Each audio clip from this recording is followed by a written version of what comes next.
Bom, gurizada, seguimos o nosso estudo de patologia do sistema nervoso e agora a gente vai falar um pouquinho sobre doenças degenerativas. Esse é um assunto bem importante, porque existem várias patologias bem corriqueiras na nossa rotina que estão dentro desse grupo de alterações. E a primeira delas, ou as primeiras sobre as quais a gente vai falar, vão ser o grupo de doenças que cursam com malácias. Malácia quer dizer amolecimento. Tá? Vocês viram esse termo lá na Pato Geral quando falaram de necrose de liquefação. Tá? E lá vocês mencionaram, lá vocês aprenderam que no sistema nervoso central a necrose mais corriqueira, pelas características do tecido, é a necrose de liquefação. Então, o que a gente vai estudar nesse grupo das malácias? A gente vai estudar doenças que cursam com necrose de liquefação. Ó, já fica fácil para montar toda essa ideia, todo esse conhecimento que vem aqui pela frente. Então, quando a gente estiver falando de malácia, a gente está falando de lesões que cursam, ou patologias que cursam com necrose de liquefação. Bom, qual é o aspecto dessa alteração? Genericamente, tá? Claro que a gente vai ver particularidades para cada uma das doenças, mas genericamente a gente tem que um tecido nervoso que sofreu malácia vai estar amolecido, ele pode vai alterar a coloração, ela pode ser acinzentada, amarelada ou o tecido pode estar róseo. E às vezes essa malácia é tão intensa, tá, que tem realmente dissolução, dissolução do tecido afetado a ponto de formar áreas cavitárias, formar cavidades naquele tecido, tá? Então aqui, classicamente, tecido com malácia, uma sequência de cortes do sistema nervoso com malácia, onde a gente vê tanto as áreas mais avermelhadas, como aqui, ó, bem amareladas. Tá? E eventualmente a gente pode encontrar áreas acinzentadas também, como por exemplo aqui embaixo, que a gente já tem até um pouquinho de solução tecidual. Tá? Na histologia, ó, guardando isso aqui, a gente está trabalhando o tópico inteiro, tá? Então, na histologia, o que a gente vai observar? Restos celulares e, principalmente, infiltrado de células de Gitter. Lembra? Células de Gitter são macrófagos residentes que fagocitaram e ficaram com o citoplasma cheio de gordura que aparece como vacúolos. Então, células de Gitter são os macrófagos espumosos. Por que eles estão aí? Porque houve necrose tecidual e alguém precisa lá remover esse resto de tecido, essas células que ficaram, esses restos celulares que estão ali. E quem vai fazer isso? Os macrófagos, os grandes comilões dos tecidos. Tá bem, gente? Então, guarda isso. Isso aqui nos ajuda depois a compreender e facilitar ou guardar as características das diferentes lesões. Vamos em frente. Bom, nomenclatura. Aqui, tipo de inflamação, a gente precisa saber como é que a gente denomina essas malácias. Então, a gente vai sempre falar no nome da malácia, tá? No nome da doença que cursa com malácia, muitas vezes, ou no nome, na caracterização daquela malácia específica, a gente vai fazer uma referência à área do sistema nervoso, tá? Se é na região branca ou na região cinzenta. Tá? Se for região branca, a gente vai dizer que é leuco, se for cinzenta, pólio. A gente vai dizer em que órgão está acontecendo aquela malácia, se é no encéfalo ou se é na medula espinhal. E a gente vai dizer então que é uma malácia. Então aqui, como exemplo, a gente tem uma leucoencefalomalácia. Quer dizer que é uma malácia no encéfalo e na substância branca do encéfalo. Outro exemplo, uma malácia na substância cinzenta, só que dessa vez da medula. Então, uma poliomieloma-malácia. Prof, pode ter uma polioencefalomalácia? Pode. Pode ter uma leucomieloma-malácia?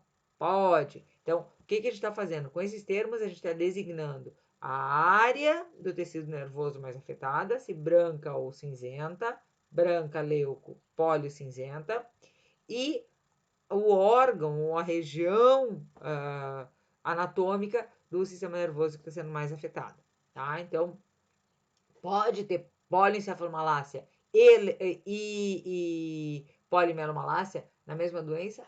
Pode sim, tá? Dificilmente Bom, e se envolver, sei lá, se for uma lesão vascular grande, envolver tanto a cinzenta quanto a branca, a gente vai falar só do órgão, ou mais ainda, vai falar, lesão tinha também na medula e tinha no encéfalo, vai dizer que só tinha uma malácia no sistema nervoso, tá? Mas guarda isso aqui, te aposta também disso aqui, que vai te ajudar a descrever boa parte das doenças que vem aí pela frente, tá bem? Então, ó, guardando aquelas características macro e micro que a gente falou, guardando essas aqui, a gente já tem boa parte desse conteúdo dominado. A gente só vai ver agora as especificidades e as doenças em si, que eu sei que é a parte que vocês mais gostam. Vamos lá?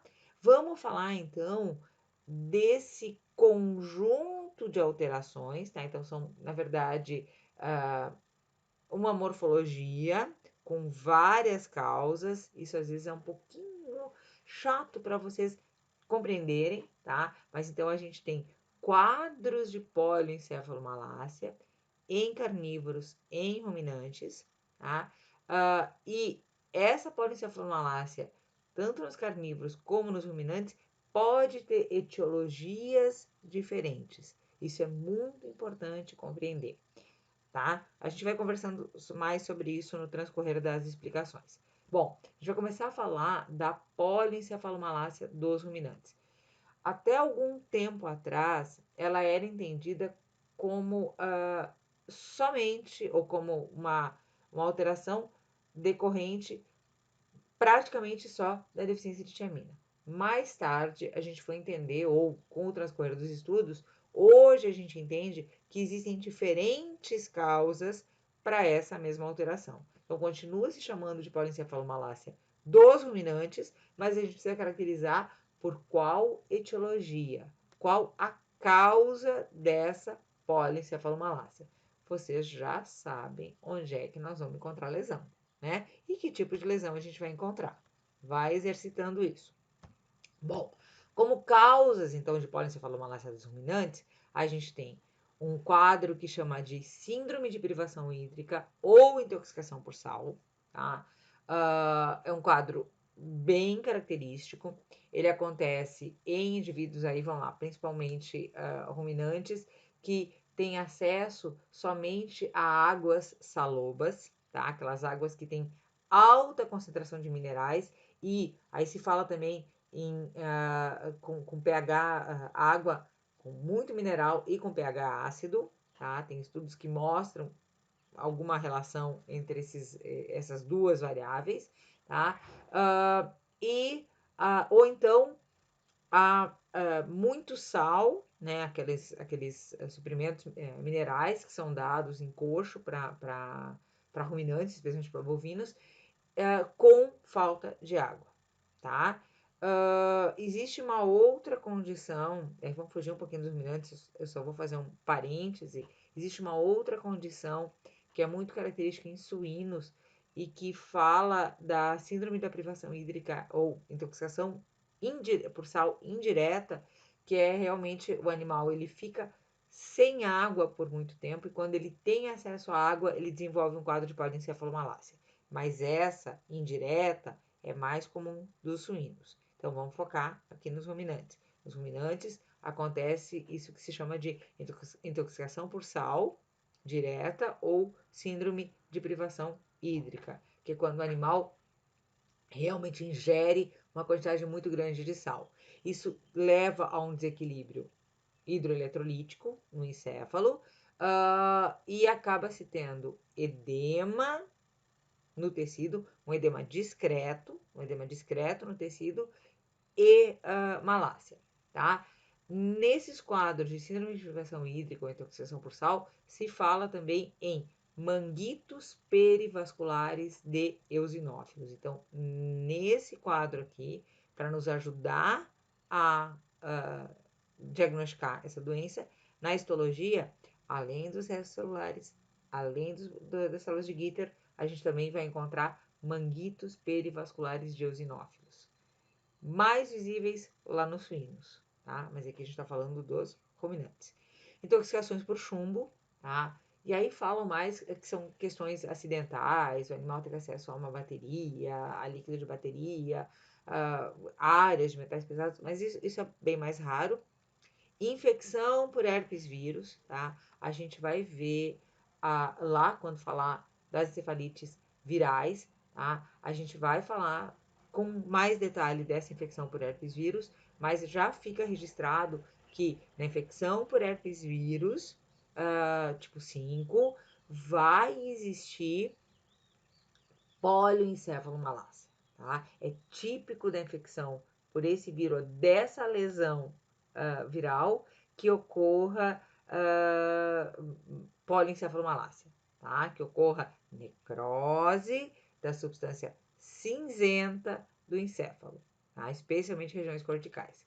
E uma outra causa, como eu falei para vocês, foi a primeira implicada, eu deixei para falar por último para explicar agora ela com mais detalhe, tá? Foi a primeira implicada, ou era dado assim quase como sinônimo de poliencefalomalácia dos ruminantes, é a deficiência de tiamina ou excesso de tiaminase. Já vamos explicar tudo isso, tá? Mas por que eu estou sendo tão insistente nesse assunto? Porque vocês podem encontrar literatura um pouco mais antiga, inclusive livros clássicos, que vão falar que PEN, poliencefalomalácia, PEN dos ruminantes, é causada por deficiência de tiamina. E só, tá? Então, essa é uma compreensão um pouco antiga. De alguns anos para cá, sei lá, uns 10 anos talvez, porque me lembro dos artigos começarem a relatar isso. Então, vamos lá, de uns 10 anos para cá, começou a se considerar realmente, ou tornar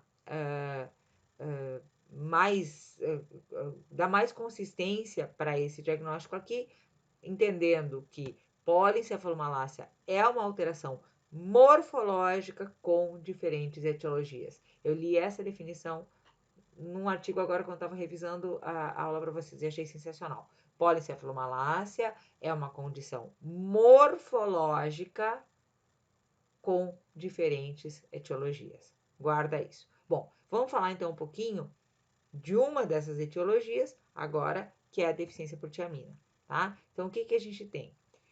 Nos ruminantes, a tiamina, também conhecida como vitamina B1, ela é sintetizada no rumen, tá? Ela é sintetizada pela microbiota ruminal. E essas bactérias ruminais, tá? Bactérias e protozoários ruminais, eles vão produzir a tiamina, tá? Essa microbiota do rumen vai produzir a tiamina e vai produzir também em algum índice ou alguma quantidade de tiaminase.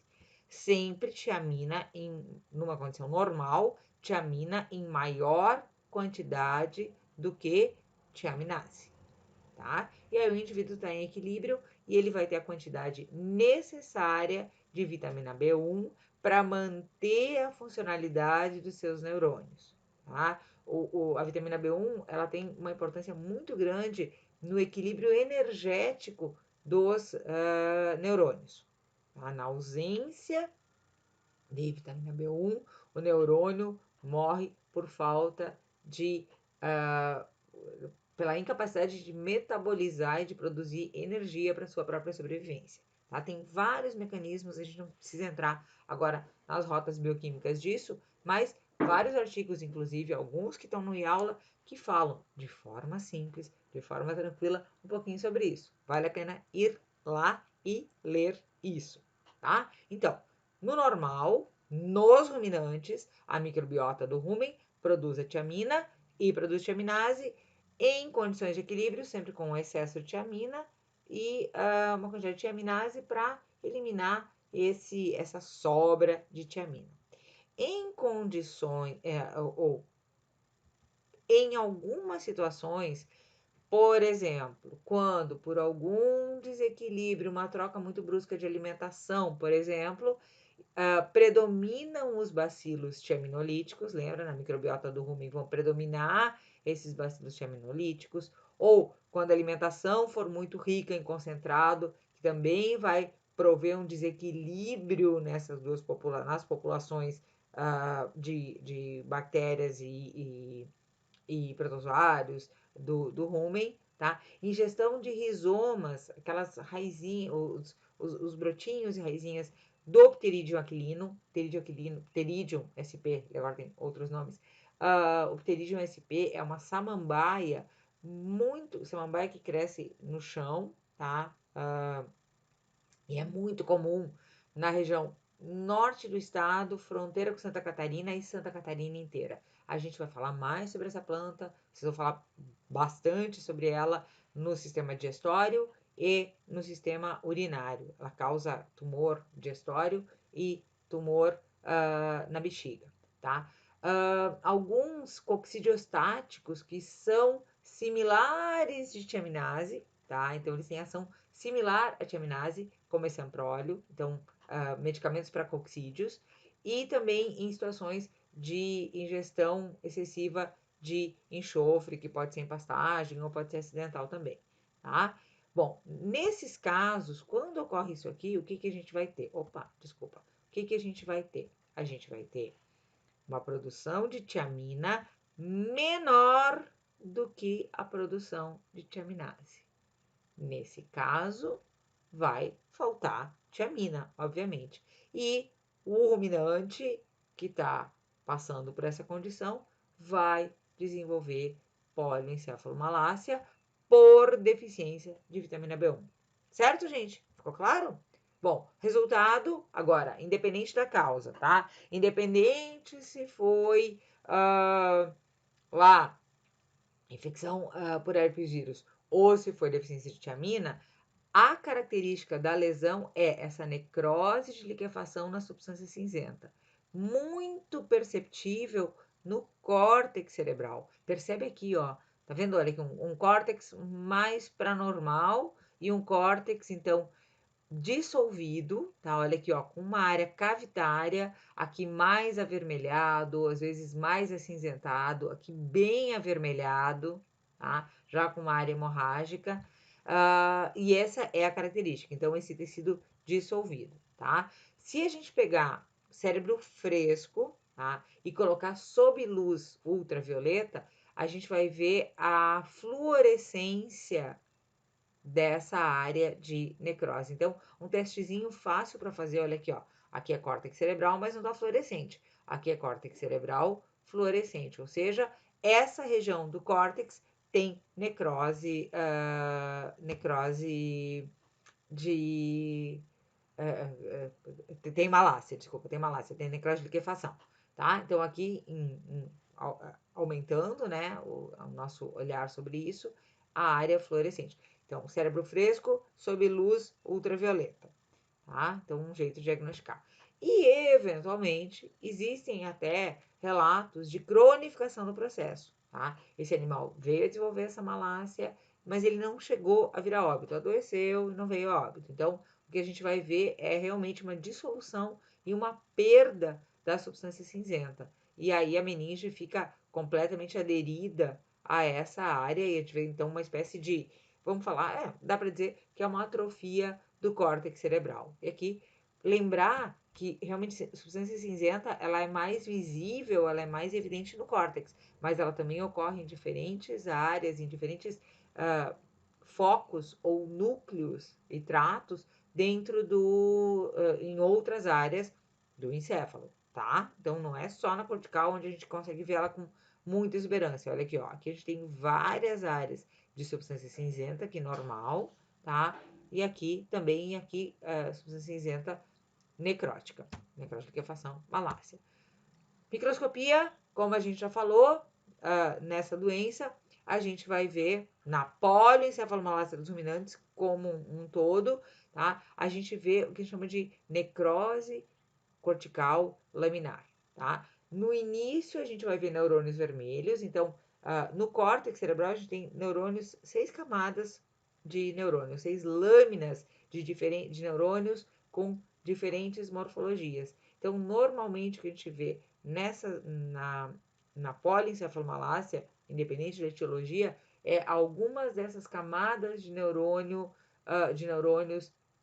mortas, que é o que a gente vê aqui, ó. Não é todo o tecido necrótico, é uma banda, é uma faixa de tecido morto, tá? Uma faixa de tecido necrótico.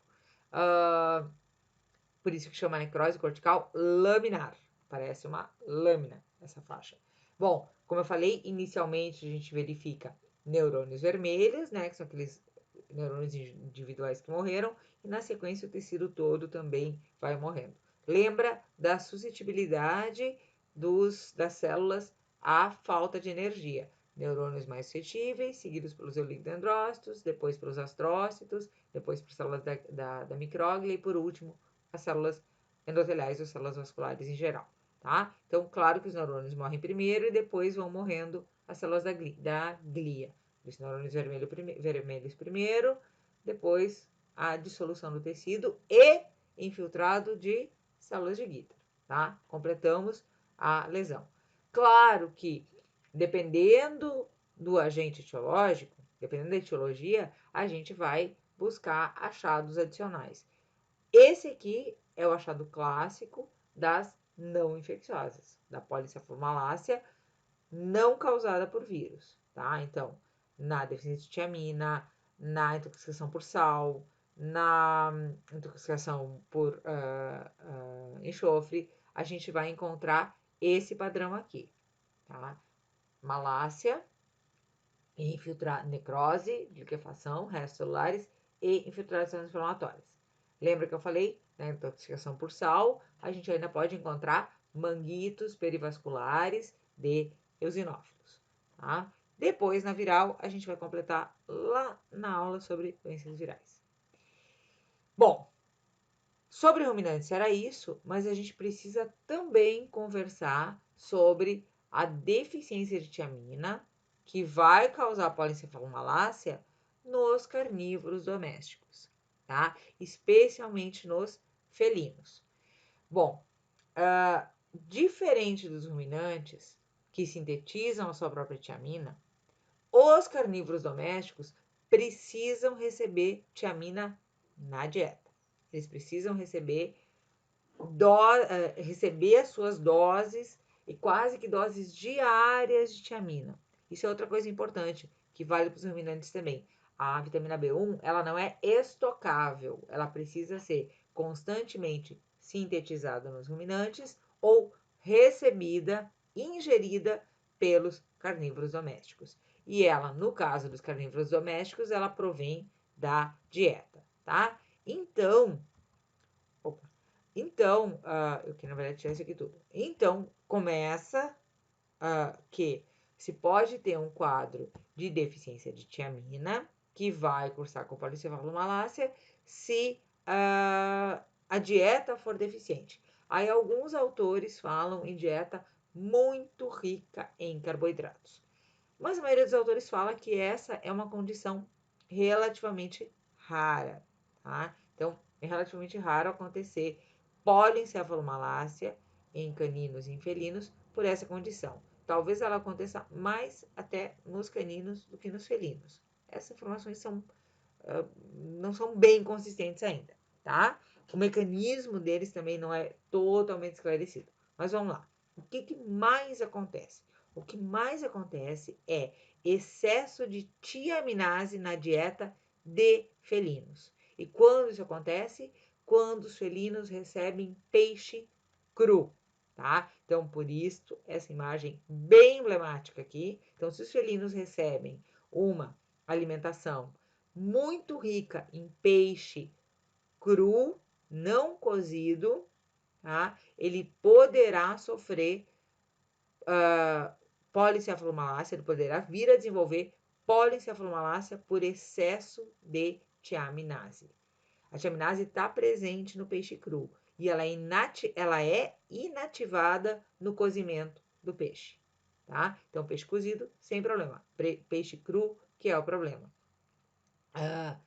Aí, nesse caso, ele até está ingerindo tiamina, só que ele está ingerindo muito mais tiaminase. A tiaminase vai inativar a tiamina e esse indivíduo vai ter, de certa forma, uma deficiência indireta de vitamina B1.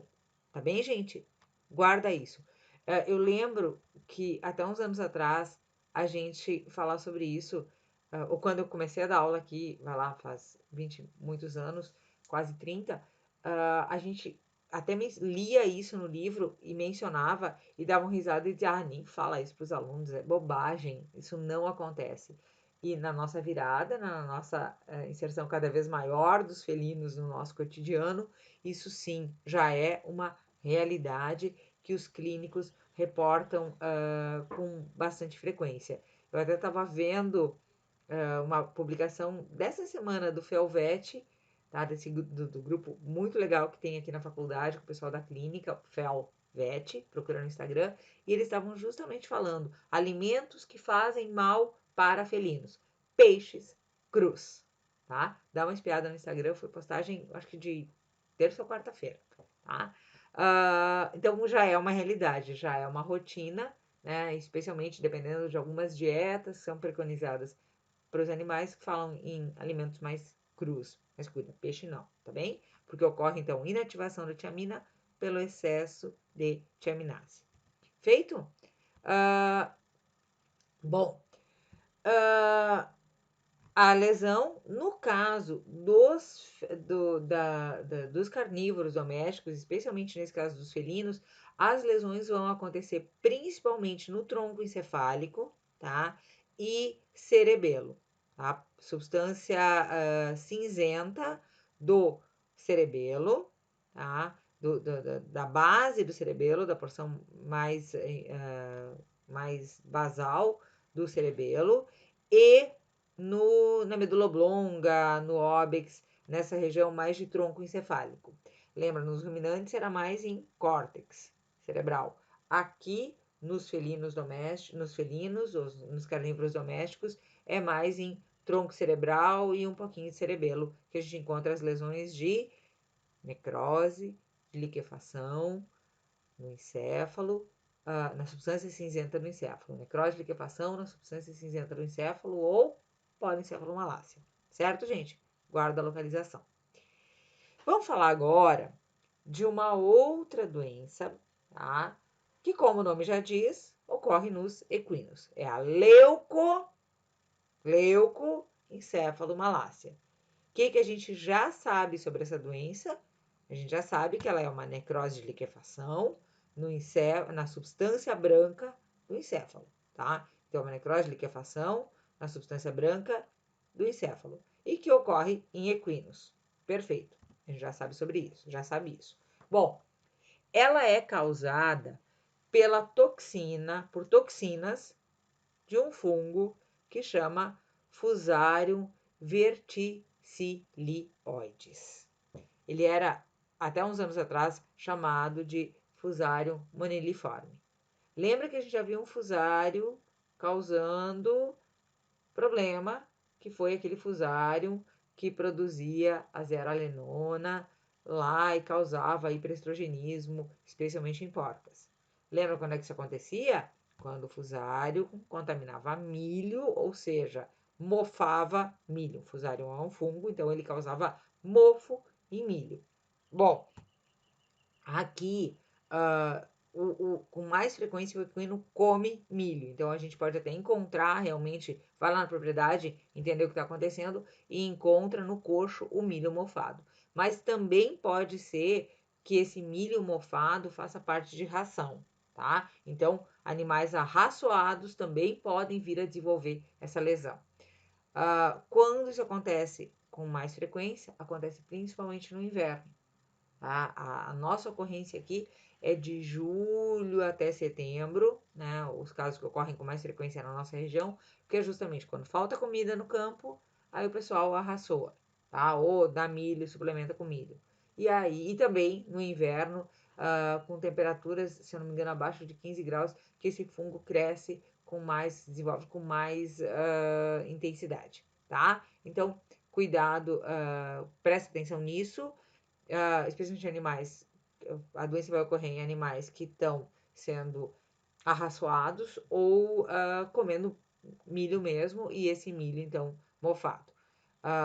Mofado pelo Fusarium verticilioides, e esse Fusarium vai produzir toxinas, dentre as várias já conhecidas, tem a fumonizina B1 e B2, e que essas toxinas é que vão ir lá no sistema nervoso central e vão destruir a substância branca do sistema nervoso central. O mecanismo disso também não é bem conhecido, tá? E aí os animais vão apresentar diferentes sinais clínicos até bastante inespecíficos, mas entre os principais está dificuldade de manutenção, de se manter em pé, tá? Muitas vezes, aparentemente, eles têm bastante dor porque eles pressionam ou batem a cabeça em objetos, então eles, com muita frequência, eles ficam parados com a cabeça pressionada contra uma parede, contra uma cerca, eles perdem o equilíbrio, eles se batem, eles acabam tendo machucados, lesões, como a gente vê aqui,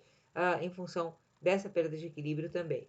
Tá? Então aqui, ó, vocês percebem bem que o animal não consegue se manter em estação com qualidade. Bom, quanto às lesões, então a gente vai observar necrose da substância branca, tá? Aqui percebam, ela é tão drástica a ponto de ter realmente uma cavitação, acabou fazendo uma ruptura contínua com o ventrículo, né? Teve uma dissolução da substância branca que está bem acinzentada. Percebe que aqui, ó, a substância branca também está afetada, em uma intensidade menor, mas ela já está amarelada.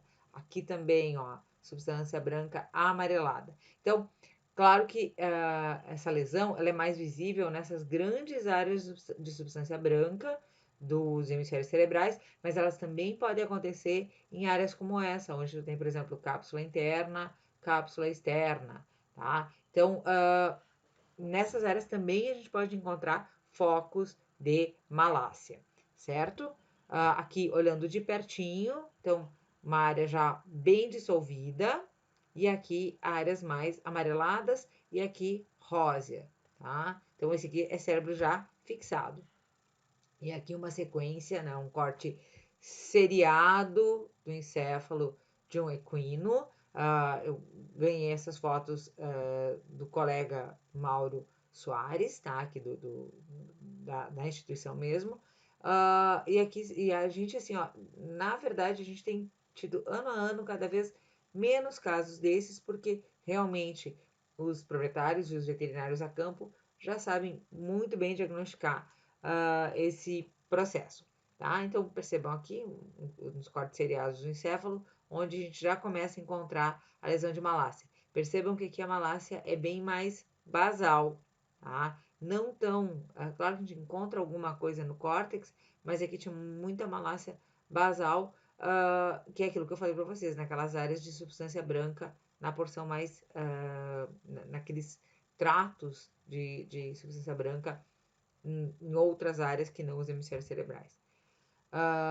Bom, na histologia, então, o que a gente vai observar? Restos celulares, infiltrado de células de Gitter, sim, óbvio, mas também a gente percebe um edema perivascular muito importante. Então, esse acúmulo de substâncias de um material hialino-amorfo, edema, na periferia dos vasos, tá? E alguns neutrófilos, que a gente vê melhor aqui, tá? Então, aqui tá, ó, tá o vaso, tá todo esse edema na periferia do vaso, aqui que tem tecido nervoso já morto, né, com restos celulares, e alguns neutrófilos, tá? Então, isso também é um achado, a gente não entende muito bem o porquê desses neutrófilos aí, mas é um achado que nos ajuda a diagnosticar essa lesão junto com a história, junto com a macroscopia, tá? Então, revisando a histologia, restos celulares, células de Gitter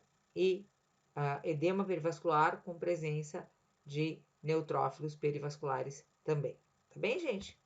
Bom, vamos falar um pouco agora dessa outra condição que chama malácia simétrica focal, tá? Também é uma condição ou um padrão morfológico de malácia com algumas causas diferentes. E a gente vai falar dessa lesão e suas etiologias para bovinos e dessa lesão e suas etiologias para suínos, para bovinos e para ovinos. Bom, então, sobre a malácia simétrica focal, a gente tem que são áreas de necrose que ocorrem em ambos os lados, então ocorrem nas estruturas contralaterais, geralmente nas porções mais basais do cérebro, nas estruturas mais basais do cérebro, e tem essa característica. Então, a gente diz que elas são focos, então lesões bem regulares e razoavelmente delimitadas, e que acontecem com o mesmo tamanho e na mesma estrutura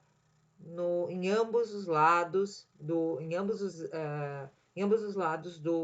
encéfalo, tá? Como causas, a gente tem a enterotoxemia nos ruminantes, especialmente nos ovinos, que é causada pelo Clostridium perfringens tipo D, a doença do edema dos suínos, que ocorre principalmente em leitões, então esse animal apresenta edema generalizado e também malácia simétrica focal, e essa doença é causada por Escherichia coli, e intoxicação por aisquinomene indica também em suínos. Vamos ver um pouquinho mais essas lesões. Olha só, Clostridium perfringens tipo D em ovino, em porção bem basal do encéfalo, tá? E a gente percebe então que a lesão é então nos dois lados, né, simétrica e é focal, sendo malácia. Aqui também na enterotoxemia, uma lesão já um tanto maior, mas bem visível e que se estende, olha aqui, ó, até lá no mesencéfalo, nos corpos, na porção basal dos corpos quadrigêmeos, tá bem?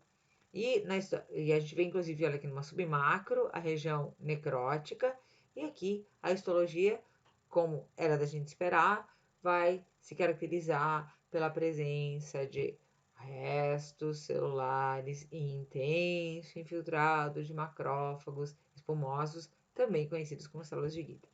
Tá bem? Mesma coisa, olha como a lesão é focal. Essa é a característica dela. É uma lesão delimitada, é um foco. Tá? E aqui, só para vocês conhecerem, isso que o nome indica, essa planta, ela infesta plantações de arroz, não digo tanto no meio da plantação de arroz, mas geralmente na borda, tá? No entorno das plantações de arroz, e muitas vezes ela é colhida junto com o arroz. Tá? E aí, no momento do processamento, as sementinhas dessa planta que formam uma fava, tá? Então ela tem aquela florzinha amarela, mas o que causa intoxicação mesmo são as sementinhas que vão estar presentes nessa fava. E essas sementinhas se misturam com o arroz e no processamento do arroz, claro, elas são eliminadas. Então, quando é que a gente vai ter intoxicação?